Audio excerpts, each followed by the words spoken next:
there's lots of differences between a SaaS and a community, obviously, but an Yeah. underappreciated thing is like if you run a SaaS, you can be less, you can afford to be less picky about who your customers are.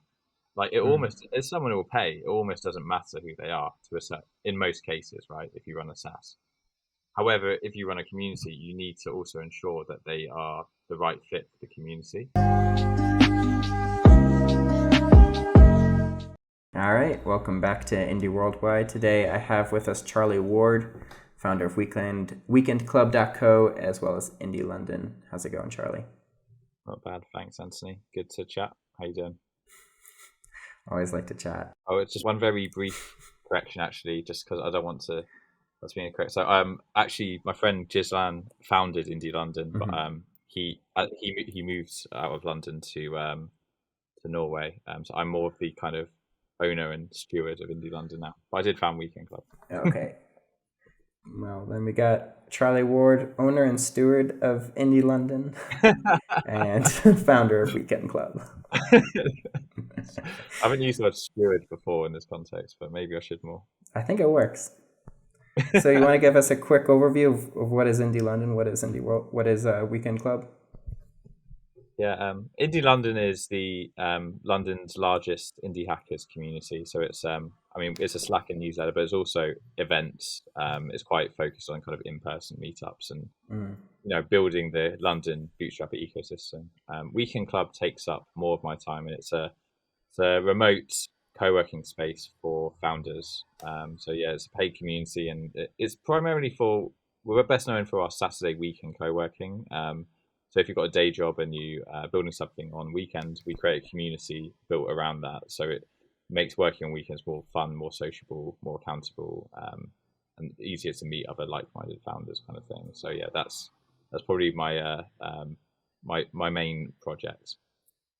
Are these both online now with COVID? Currently, Weekend Club is 100% remote. All Mm-hmm. of it's remote events. That might change this summer. We might start doing in-person events again.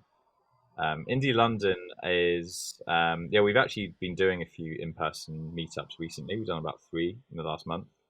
So we're gonna just continue having like a monthly schedule. From like, so in the UK, from the 21st of June, that's when it's going back to normal.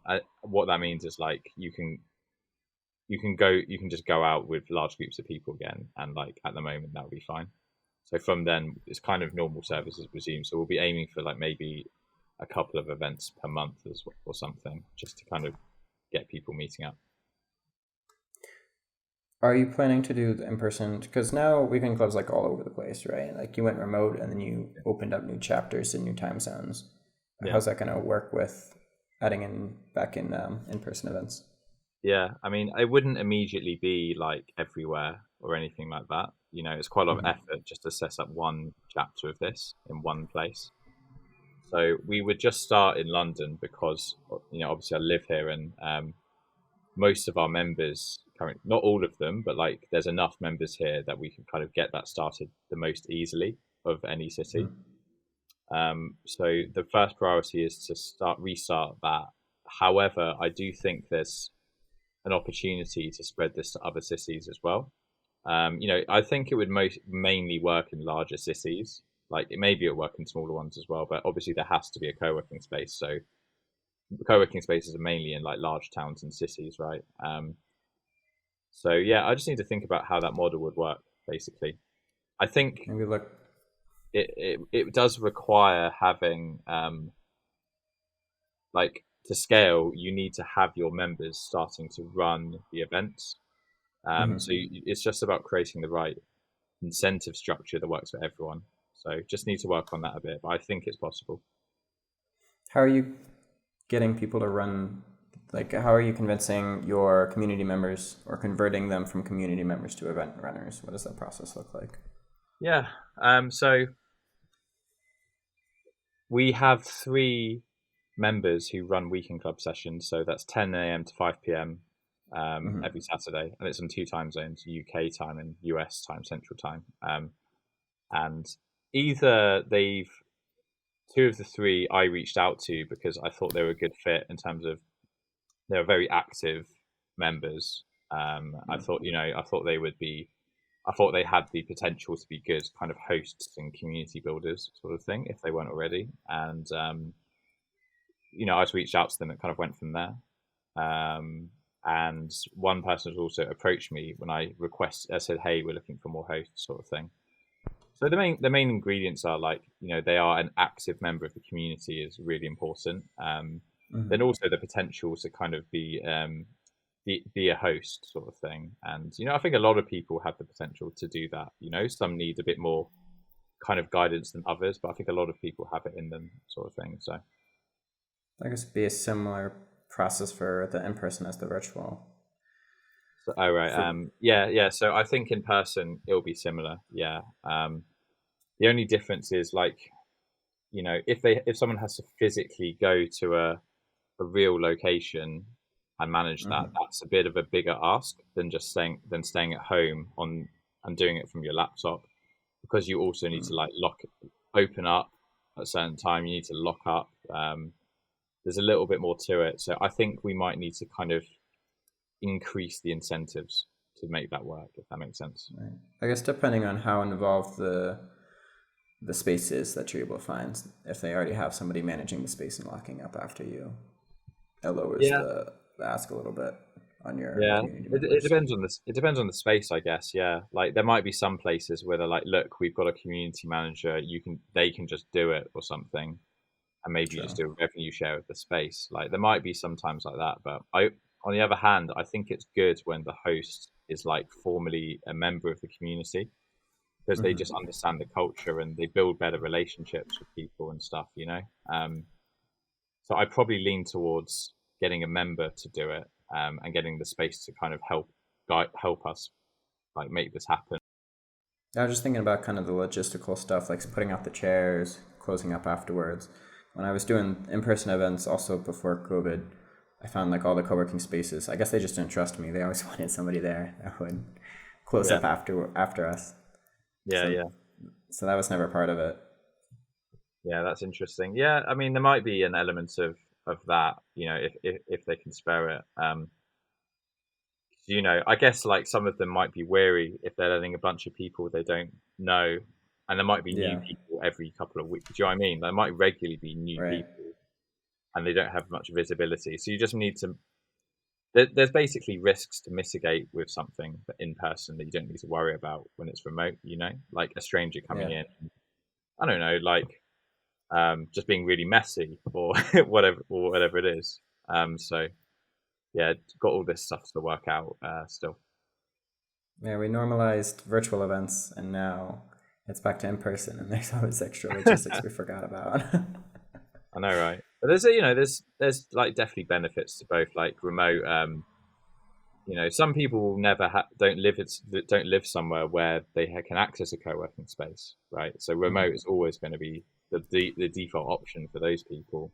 And there's little things like you can buzz in someone for a Q&A, for example, anywhere in the world, or you can get people from different countries together. You can never do that in person, obviously. So there's just kind of, I don't think one's better than the other. I think they just have different pluses and minuses, and there's trade-offs for everything.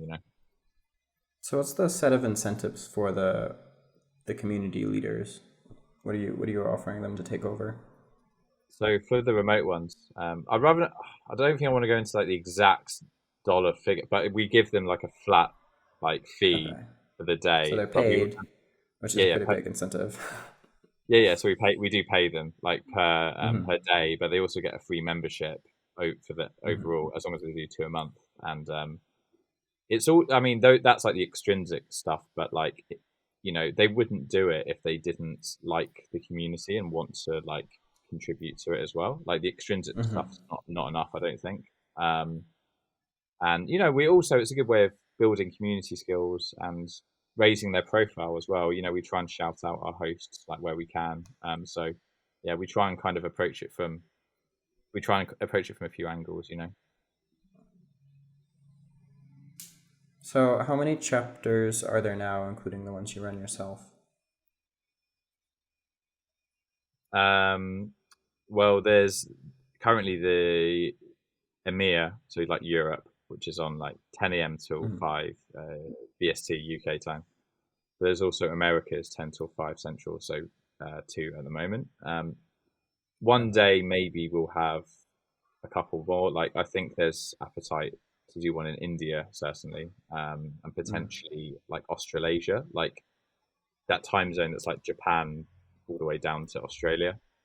Yeah. But run opening new time zones is like I've realized it's a huge amount of effort. If you want to run it every week reliably, Right. it's a lot of work to get off the ground. So I'm kind of focusing on some other stuff first before we do another time zone, I think. But one day, I suspect we might. What's the other stuff? So at the moment, it's basically a weekday version of Weekend Club. Mm. So I realized, Weekday oh, club. yeah, Weekday Club. Yeah, well, originally it was just a code name, but like I haven't thought of a better name, so that's just what it's called right now. So I mean, to be honest, people have actually been asking for this literally since we began in Mm. 2019. This is not like a new idea. Someone was saying, "Oh, it'd be awesome to do this Monday to Friday as well as that." So it's not totally new, but we've only just started actually doing it. Mm-hmm. There's always an idea that we would do it someday. So yeah, I've been working on that basically, and that's kind of events that happen throughout the week, and soon some member-led events as well. So like not just so when I say member-led events, I mean we already have the Saturday ones run by our members, but these are more like someone runs like a workshop during the week that isn't me, or like runs some other kind of thing. So this is a kind of pivoting it towards like a more broadly a remote co-working space, if that makes sense. So yeah, that's what I've been thinking a bit more about recently, because I realize about maybe a third of our members are full-time on their projects now, which was not the case at the beginning.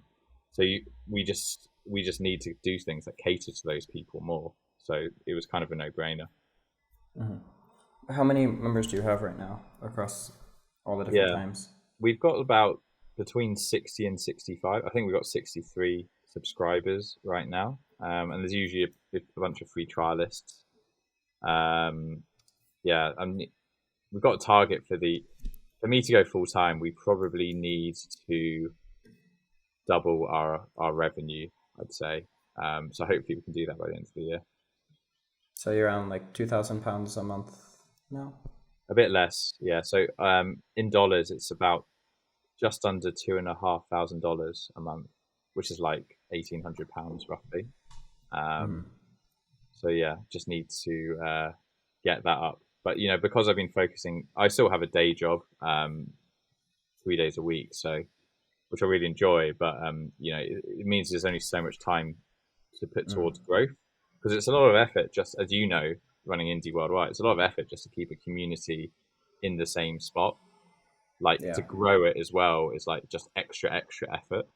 So it's just about digging out time to do that as well. Is there like a number where you hit and then you quit your day job? It's around $5,000 MRR, but I probably could before that. I reckon, like if I just reduce my costs a little bit. So I reckon if it got to 4,000, I might quit anyway. But 5,000 is like the kind of number I put out into the internet on Twitter and stuff. So you got to roughly double the size of the club Yeah, if yeah, you want about to go full time on it. I'd say so. Yeah, and So what's I'd the like to plan do for that. that? I'd Because it like to do sounds like that is the plan. Sorry. So what's the plan for that? Yeah. What's the plan for that? What's the plan for doubling the size? Yeah. Well, I mean, offering us. I mean, the first thing was offering the Weekend Club Americas sessions, which we launched in January, and so that's been good so far. So that was like that just increased our potential audience by quite a lot. Like like how many people live in the Americas, like I don't know, between 500 million, 800 million, or something like that, off the top of my head. There's a few.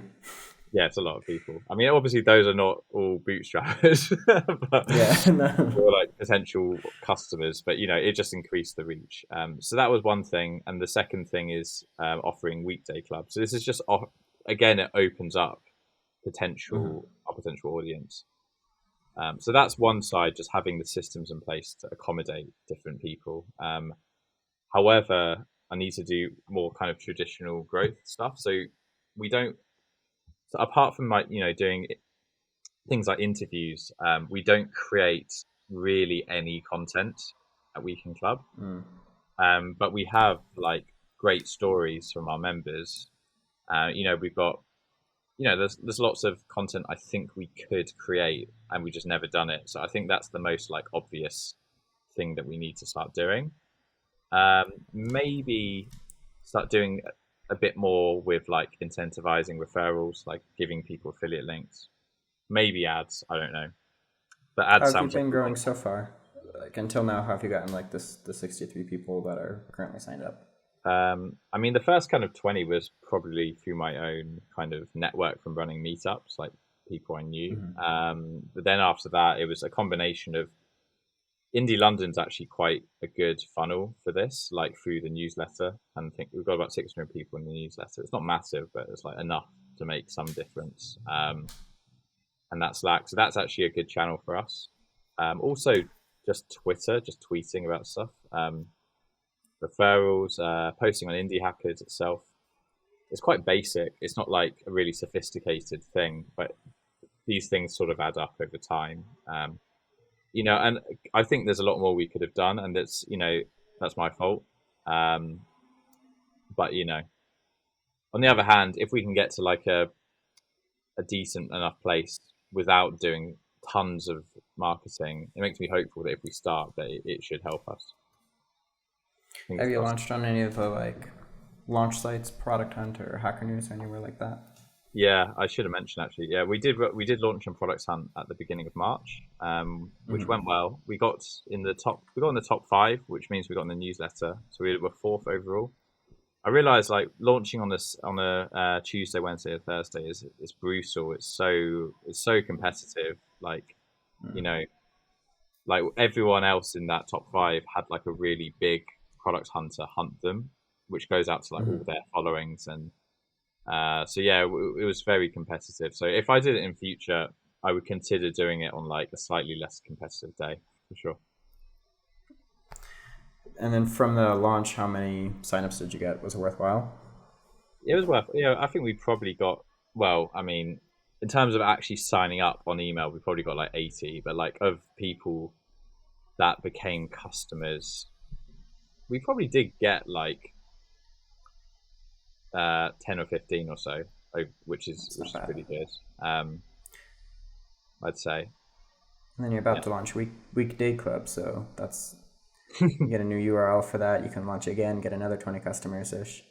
Yeah, I don't know if we'll do a different URL. Like, I think it will be more like a sub brand. Like, I think it makes sense to just keep the headline brand Weekend Club, because otherwise it gets a bit complicated with different websites or URLs. But maybe like Weekday Club from Weekend Club. But I don't know. Maybe it's a bit clunky. I need to think about this a bit more. But I think weekendclub.co/weekday club. Yeah, maybe. That's all you really need. Is a new landing page so that it counts as a different product. Yeah, although I think it's a big enough update that like it warrants another product hunt launch, because it's like there's quite a lot of new stuff. It's not just like a few events. There's like a few things we've added. There's like masterminds. There's like member-led events. There's we've got like a fractional CFO. So like we've got a channel where like a financial advisor will like advise people on financial stuff they've got going on. So yeah, hopefully product hunts are kind of okay about it, because it's not just I think the rule's like 6 months and a big update, and then you can repost. Is there a 6-month rule? I think there is 6 months, or you just make a different URL and landing page, and then you can launch every month. Nice. Several companies do that. I need to check this out. Actually, I need to figure it out, because ideally, I'd like to launch it by the beginning of July. But yeah, let me see. Well, you got I'm talking to the right person. You got a number 1 for Indie Worldwide, didn't you? So I kind of did this separate URL thing. So we launched a challenge that was its own whole brand, and then that challenge happened to be hosted by Indie Worldwide. And so I've never actually launched Indie Worldwide on Product Hunt. I've only ever launched things kind of on the back of Indie Worldwide. So I launched Founders Club there. That did okay. I think it was like top 5, or maybe it was like top 6. And then the 100 challenge also launched on Product Hunt with its own whole URL. You guys should do some kind of weekend club challenge, you know? You're like, it could be anything. People really like challenges as long as it has a catchy name.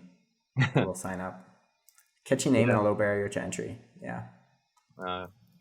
You give me an idea actually of how this might work. I don't think it would be exact. I mean, it would be. I'm trying to keep it like more specific to Weekend Club rather than trying to copy what you're doing. So, you know, I don't think we'll be able to do it better than you're doing, kind of thing. Maybe there's something just around like on, you know, a Weekend Club light version that's just on Twitter. So like, just like at the start of the day, share what you're going to get done and share it again at the end and demo what you've got done, just async. That could be quite interesting. That would be cool.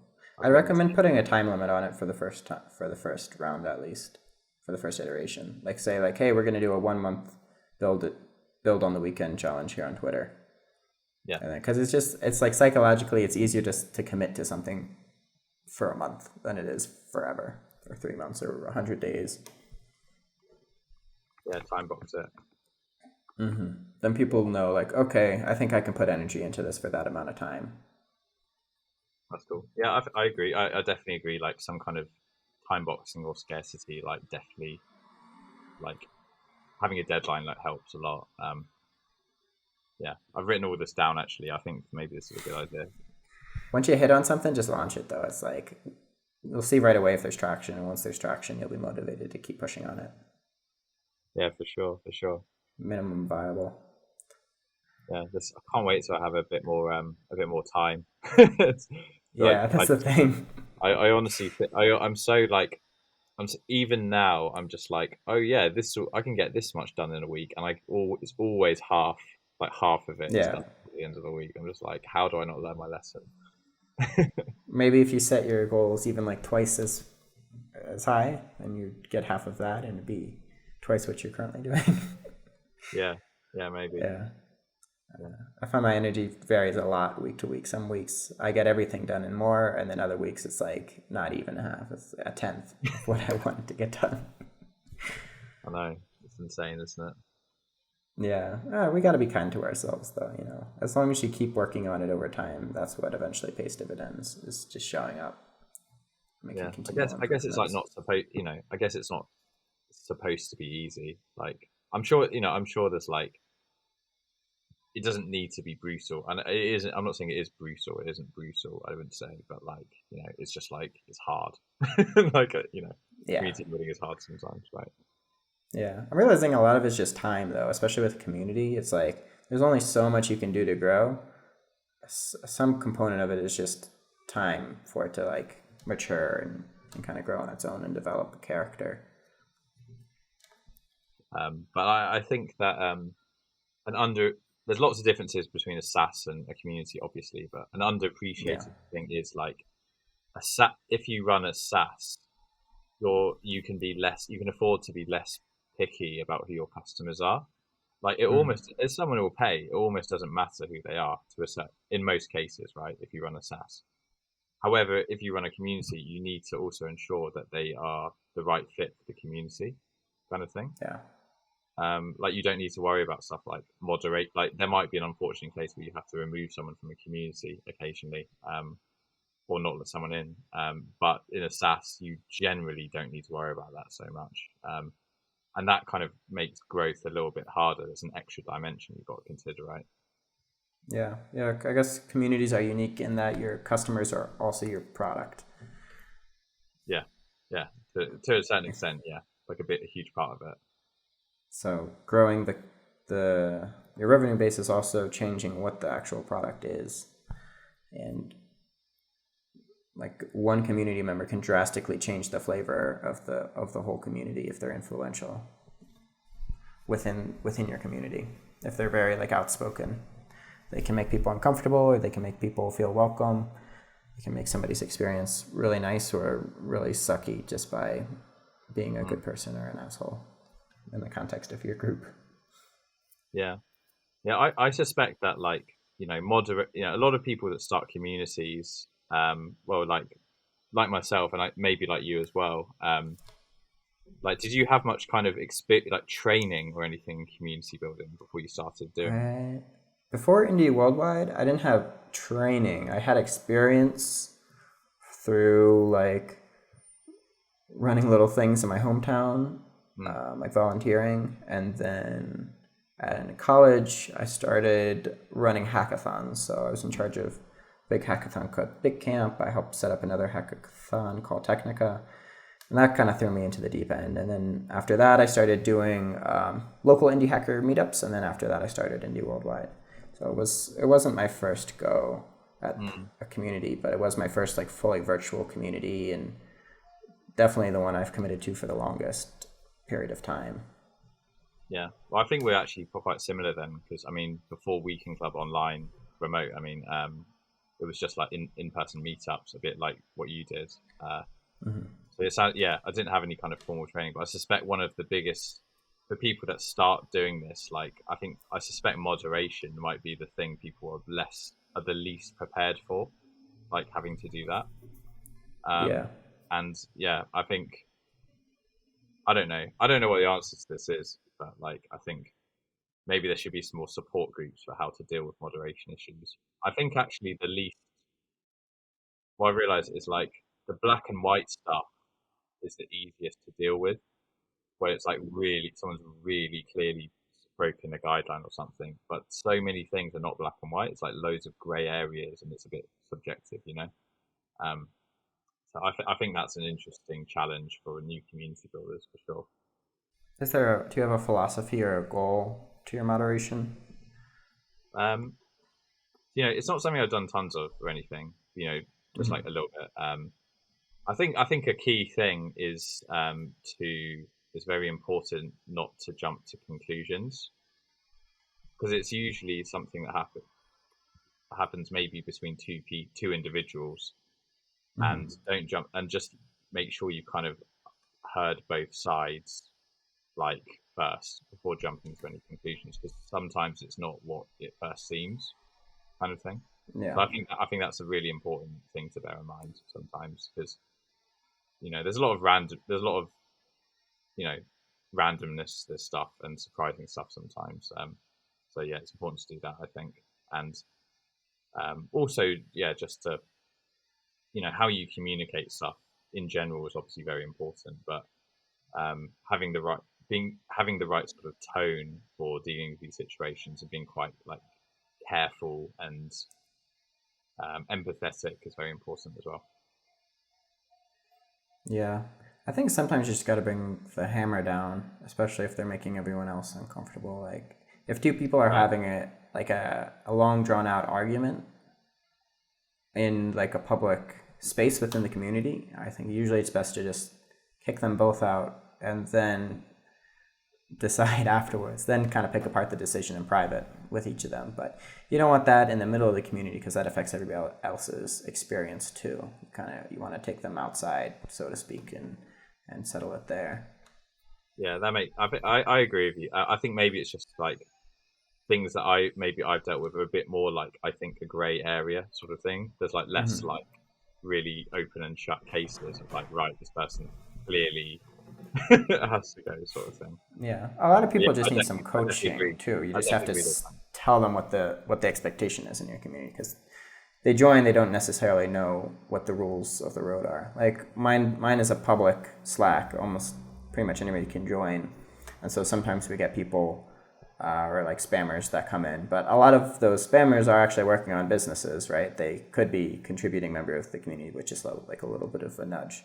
So maybe I'll block their links from getting expanded, and then I take them aside and say like, hey, this is kind of the rules. Maybe don't post your own links more than once a Mm. month. Keep it within the context of a conversation, and that's usually enough to like get people to correct course, and then they become kind of ideal members of the community after that. Because there's a pretty fine line between engagement and spamming, right? It's like you want people to be engaged and posting all the time in some ways, but you don't want them just posting their links all the time. You want this Mm. especially with Slack groups, like there's a lot where they're not moderated and people can just kind of do link drive-bys. And so just saying like, hey, this is not what we are, can be enough to get people to change course and contribute the way you want them to contribute. Yeah. Yeah, for sure. And it kind of is the same thing, right? You take them out back into a private channel. Say like, hey, here's the rules. Yeah. And then it's either, you play by the rules or you don't get to be a part of the community anymore. Yeah. Yeah, certainly. Yeah. I think someone needs to make like a flow chart, like decision tree of how to approach different things. Like, I think, is it in public? Is it in private? Like, is it clearly, did they actually know what the rules are? Like, there's lots of kind of questions you should ask yourself before deciding how to know what to do next. Yeah. And it depends on the actual space you're in too, right? Like the rules of engagement are different in a physical space versus a virtual space, and even like a Slack group versus like a forum. Just the like geography of the place you're in affects the tools you have to moderate and to talk to people. And pretty much, unless they're a bot, you're dealing with real people, and most people are reasonable even online once you talk to them one-on-one. Yeah, for sure. Easy to forget. All right, to wrap it up, what's your like grandest vision for Weekend Club? Say like 2 years from now, what does it look like? Yeah, 2 years from now. So it's hard to say exactly like, oh, I want us to be this big, but I certainly want us to be available in 4 time zones from around the world. So if you're someone who has a day job and you're building something on a Saturday, you have a place to go to kind of do remote co-working with people on a Saturday. Also accommodating people during the week, of course. So I definitely want to be like working on it full time. So yeah, I would definitely want to be in a few multiple time zones, and I think I would like the in-person events to be on every continent by then as well. It's just about like making working on side projects a bit less lonely and creating a bit of more of a support structure for people to do it. So not sure exactly how big that would be, but definitely availability in many more time zones than now. All right, Charlie Ward, thank you for coming on. Check him out on Twitter. Link's going to be in the description. If you're looking for a place to co-work virtually, definitely check out weekendclub.co. Thanks, man, for coming on. Thanks, Anthony.